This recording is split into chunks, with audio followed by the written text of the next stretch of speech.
Hi guys, and thank you for tuning back in. It's DrLola with ZomTalk, and sorry for being in the corner again for the second video in a row, but I can't get back to where I set up my studio because we've got people sleeping. It's late night, and I'm trying to get my reaction to the finale recorded and up on the YouTube, on YouTube, so you can watch it.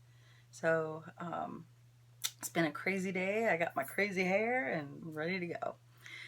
One thing I want to say is thank you for giving me a chance. I don't have anything fancy. I don't have like intro music and pictures. I just simply wanted to share my thoughts and views on different shows that I watch. And today I want to start with the season 6 finale for The Walking Dead. And I want to start with what I didn't like about it, because after I processed the show overnight from my reaction initially, I don't think it's as bad as I thought. There's actually a lot of things I like about it. So let's start off with the bad things. Of course, the number one bad thing is the cliffhanger, right? I didn't like the cliffhanger. I mean, I think that without drowning it out, because I made a video about that last night, I was pretty pissed.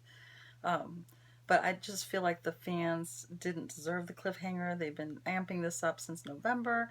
The actors have been saying, oh, it's been hard for them to deal with the finale and what they had to experience. I just don't see that. I do think it is the writer's way of trying to increase ratings. So I'm still mad about that. I don't think that's going to go away. Gimbal better make it up to us. He better make season 7 the best ever, because I think there's a lot of viewers that are mad.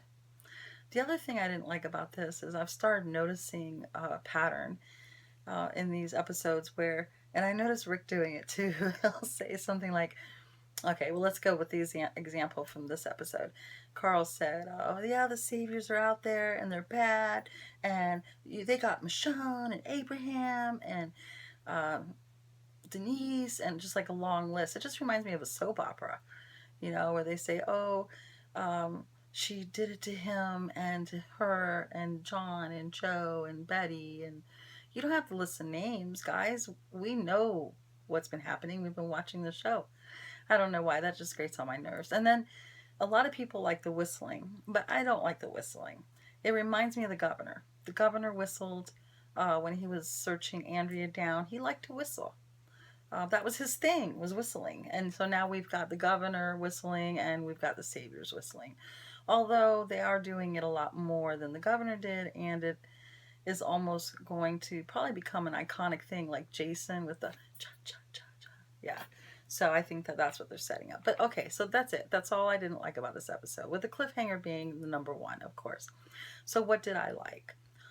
Well, I liked Stephen Ogg's performance, the new savior. I don't know him, but I have heard that he is the voice on Grand Theft Auto, one of the characters. I really liked his performance. I thought he had good presence. He did the role very well. Anyway, I'm really glad that he's on board, because I really liked him. I did. I also liked the significance of the X. Some people don't know what they were doing. They were spray painting an X on the guy's chest. And the X has like a lot of significance in history. It was significant for change and transformation in some ancient cultures.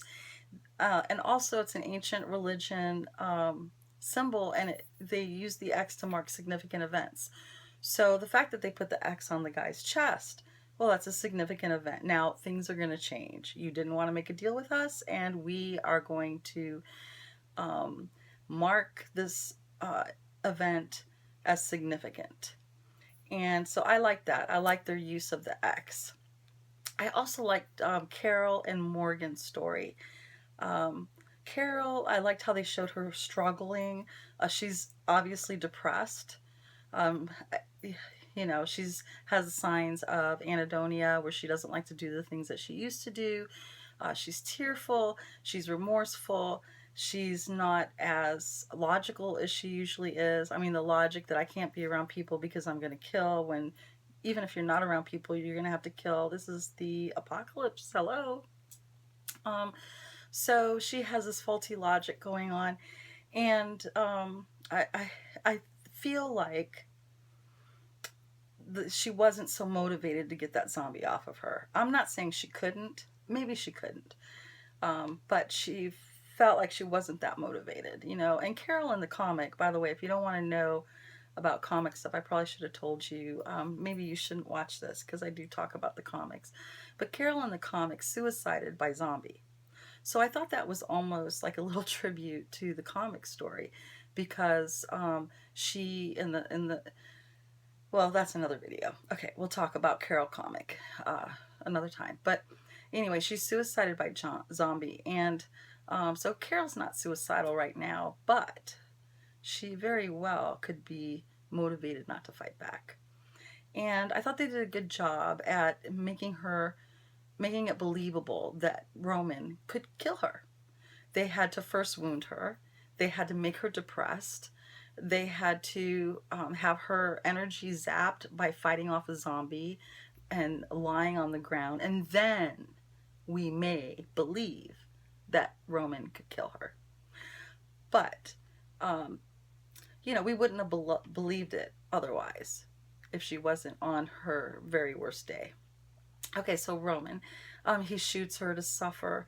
He shoots her in the arm that she used with the gun to shoot his buddies. And he says that he wants to make her suffer like his friends, although I beg to differ. Hello. He didn't even stop and talk to his friend. He opened the truck door, he looked at him, and he said, just let go. It's that simple. Let go. And he walked around him. There was no empathy, no concern, no nothing. So that bull of him telling her, oh, I'm going to make you suffer like my friends did, I don't believe it one bit. Anyway, so he asked her, did you suffer? Are you suffering enough? And she says no, she doesn't think she's suffering. And that gets him off guard.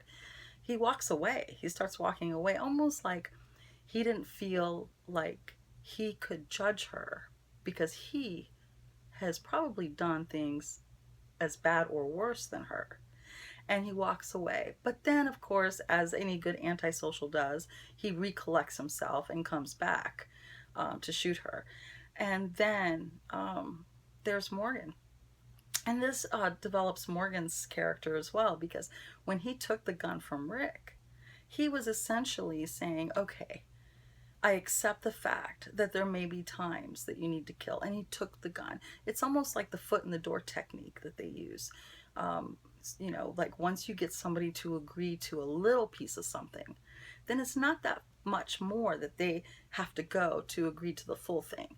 And that's basically what happened. He had the gun on him. He already accepted the idea that he might have to kill. And he used the gun to save Carol, with whom he probably feels some responsibility for messing her up, because she was totally fine. She was baking cookies and dancing around, handing them out to everybody like, what is that? Mary Poppins? Miss Muffet? I don't know. Something like that. Anyway, so, Carol's telling him, oh, when you love, you have to kill, and she can't do that anymore. And anyway, so, Morgan's not hearing it. He's taking her back. But she was happy for a moment. She was smiling. She felt at peace. Finally her pain was going to go away. And a lot of times when people are severely depressed, they're in pain. They're in so much pain. They don't know how to stop it. And so the thought of having that pain being erased is going to make her happy. One thing I did like too is when they were in the library where Carol was, there was a picture of a castle behind Morgan. If you go back and look, you'll see a picture of a castle. Really cool, kind of foreshadowing the kingdom, which we will talk about in a few minutes. I also wanted to say that the kingdom is almost like the writer's gift to us, because nobody expected to see them until the 7th season, right? But all of a sudden, here they are. It's almost like they're saying, "Ooh, sorry we screwed you with the cliffhanger. Oh, but we'll give you the kingdom this season." So anyway, that was really cool. Like I said, the picture of the castle before in the library before kind of foreshadowed the coming of the kingdom. And if you don't know who the kingdom is, it's in the comics, and it's really awesome. I'm very excited to see King Ezekiel, and so glad the kingdom's there. Anyway, King Ezekiel, he was a zookeeper, and he and this little baby tiger goes off into the apocalypse and winds up at a school. And so he puts together this whole kingdom, and that's what the armor is. That's what they wear in the kingdom. And they ride horses and all that stuff, and they call him King Ezekiel. Okay, the next thing, I thought it was kind of cool. We saw Carol and Enid interaction there, but I thought it was weird he locked her in the closet. I mean, what if nobody knew well, I don't think anybody does know she's in the closet. What if he came back and she was just like a bunch of bones because nobody knew she was there? And that's not going to happen. But anyway, Father Gabriel, I really like his character. I didn't like him before. I wish he would have gone away, but now I'm glad he didn't. I think it's neat that he's in charge of Alexandria's defense, and he is like wanting Rick to approve of him so much. He's like, you know, do you feel comfortable leaving me in charge of Alexandria's defense? And it's almost like he's wanting to make up for what he's done, which was really pretty bad and causing problems like that. And he's looking for approval. But I really liked where his character's going. I am so glad he's on the show. He's doing such a great job as an actor. Of course, you know, most of the time actors have a way of making you love to hate them. Right, so he's kind of come around, and now we're liking him. We're liking ya, Father Gabriel. Okay, now the Winnebago stuff. Um, you know, they take Maggie. They're trying to take him to the hilltop. This all comes from the comic source material, and so they're riding around the Winnebago. The Savior stopped them 5 times, and on the third time, that's where the walker chains were. And each time that they stopped Rick, he would back up and go a different way. But they didn't let him go a different way this time. On the third time, they put the walkers, they also got them emotional by putting Michonne's hair there, and then the arrows, Daryl's arrows there. So they were all emotional. And anyway, instead of thinking about what the tactic was, it was too late. Rick realized too late that they wanted them to go that way.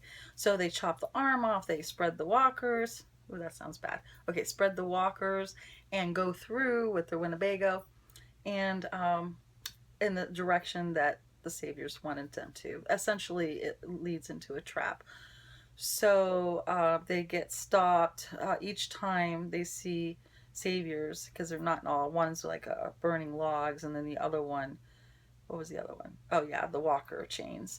But when they do see the Saviors, the numbers are growing and growing, and they're starting to get an overwhelming feeling that they have numbers, they have equipment, they have machinery, that they are maybe in trouble.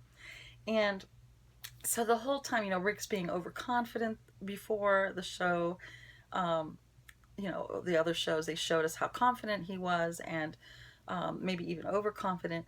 And so they're questioning while they're in this Winnebago, like why they came, questioning, you know, Eugene or Abraham's talking to Sasha about babies, and do you want to do that? Maybe we could do this, and you know, so they're you see them feeling good and then tumbling down into like hopelessness. And Rick realizes that they wanted them to go that way, but it was too late. So Eugene comes up with this idea that someone drives the Winnebago and everybody else goes on foot to the hilltop. And so it's like a suicide mission. And so he's giving Rick the recipe for his bullets, and he says goodbye, and there's all these man hugs and macho stuff, you know, all that. And so Eugene gets back in, and he has a moment. Now, you know, there are no atheists in foxholes or on suicide missions. And so looks like he's praying for a little bit. But then this big smile comes over him. And, you know, he really got validated by Rick and Abraham. that he was a survivor now and he could hold his own. And so he's got that validation. He's contributing. He's doing something important. And I really feel that he did not think he would survive. So anyway, so then they wind up getting caught. So let's go there. Jeffrey Dean Morgan, excellent portrayal of Negan. I mean, minus the lack of F bombs, he was wonderful. And I can't say, I'm so glad they casted him. It was excellent. He was narcissistic, he was getting pleasure. He, I don't know, he was great. Carl, the scene where he says that he's never going to let what happened to Denise happen again is significant. And the reason why that's significant is because in the future, according to the comic source material, Carl actually breaks into the factory, which is Negan's home base, and tries to kill Negan. And him and Negan wind up developing a really unique, twisted relationship. Not inappropriate necessarily, but like serial killer train serial killer maybe, but not serial killer. That's too deep. I mean, not deep. That's wrong. I didn't mean to say that. Um, you know, psychopath meet child who reminds him of his earlier days. Let's put it that way. And so Negan takes a real liking to Carl, and doesn't kill Carl and returns Carl perfectly back to Rick. So I don't know if that's going to happen, but it sort of led me the whole like, oh, cry kid, lighten up, and Carl saying, oh, I'm never going to let that happen again. It's sort of like setting this whole next story up, which I don't know when it'll come or if it'll come, but in the comics, that's what happens. So also, I found it weird that when Rick was coming into the area before he kneeled, which nobody really kneeled until he kneeled. Did you notice that? He looked at Eugene in a really weird way. I mean, was he looking at Eugene thinking, you sold us out? Or was he looking at Eugene saying, are you okay? I couldn't really gather that because Rick was looking so psychotic. Not that he was traumatized. But anyway, so, you know, it was good. My final conclusion is it was really good, minus the negatives that we talked about. But there's all these good things, and we've got like Jeffrey Dean Morgan, and we've got Stephen Ogg, and they didn't show Dwight that much this episode, but I even kind of like Dwight. Um, I really don't think they could have picked anybody better for Negan than Jeffrey Dean Morgan. Good job, Jeff. And the smiles that he gave that psychopathic flair, which, you know, I want to do a video sometime on the governor versus Negan, because I think they're two very different characters. Okay, so anyway, the last bit I want to talk about, and I'm done, is Denise's death did have meaning. I was glad to see that. It propelled the story. It made there to be a reason for them having to leave Alexandria and going to the hilltop. So, you know, we'll miss Denise. Anyway, that's all I got. Thank you for watching, and it means a lot to me that you've stuck through this like 15 minutes and listening to me talk. Please make your comments. I want this to be an interactive experience. I want to hear your thoughts, your ideas. If you think I'm wrong about something, put that down there. You know, let's communicate. And if you like this video, please hit the like button, and I hope you'd consider subscribing. Thank you very much, and see you later.